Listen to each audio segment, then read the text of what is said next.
Assalamu alaikum wa rahmatullahi wa barakatuh. Hello everyone. I am Samar Alsibakhi, and today I am going to talk about the literary devices of Mother to Son poem by Langston Hughes.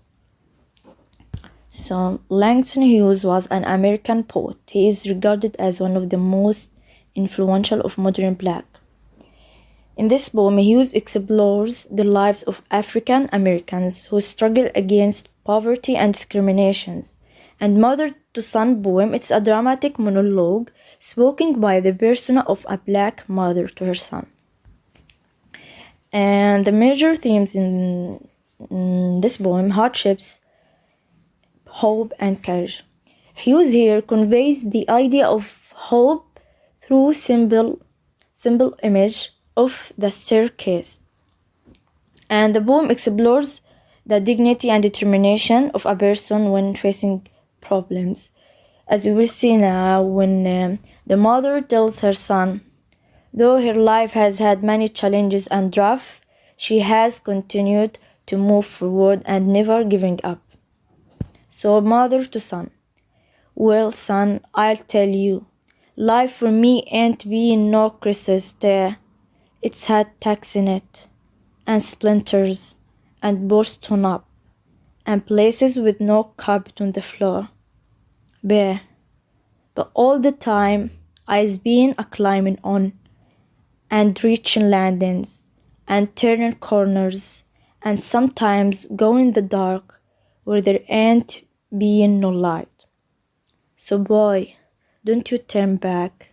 Don't you sit down on the steps, 'cause you find it's kinder hard. Don't you fall now, for I still going, honey. I still climbing.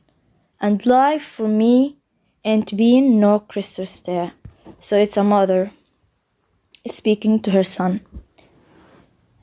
And it is the title, Mother to Son. She addresses her son in the first lines.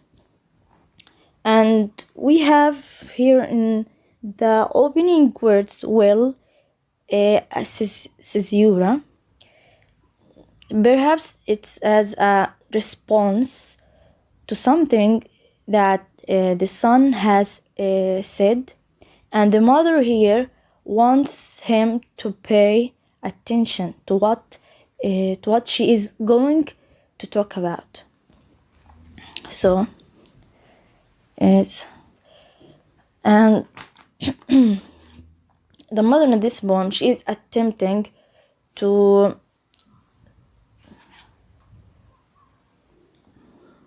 explain to him through the image of the staircase and what his life is going to be like.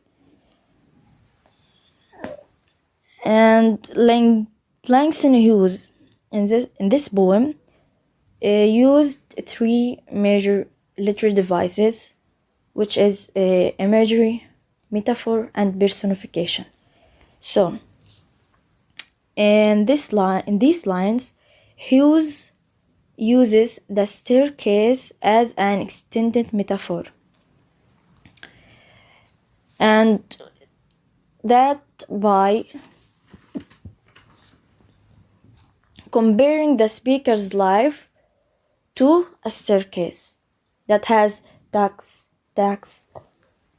splinters, boards torn up, and bare, floor with no carpet. And when she has been climbing on, reaching landings and turning corners, all of that means that her life had a lot of difficulties. And in these lines, we have another metaphor, but it extends to her advice for her son's life. She tells him to not give up because she hasn't stopped trying. So you should do like me. And in this poem, we have a lot of imagery with description.